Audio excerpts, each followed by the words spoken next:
সেই রাতে অদ্ভুত স্বপ্নটা আবার দেখল সর্বমঙ্গলা। দেখল সে যেন গুটিসুটি মেরে শুয়ে আছে এক অন্ধকার পিণ্ডের মধ্যে। যেভাবে মায়ের পেটে বাচ্চারা থাকে ঠিক সেভাবে।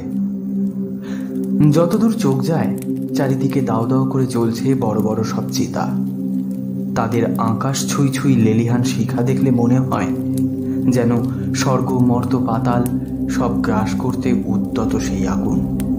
আর চারিদিকে কেউ নেই, কিচ্ছু নেই। আকাশ নেই, ভূমি নেই, মানুষ নেই, পশু নেই, প্রাণী নেই, জল স্থল অন্তরিক্ষ কিচ্ছু নেই। শুধু আছে ওই চিতার কাঠ পোড়ার শব্দ আর দাও দাও করে জ্বলা আগুনের নিঃশ্বাস।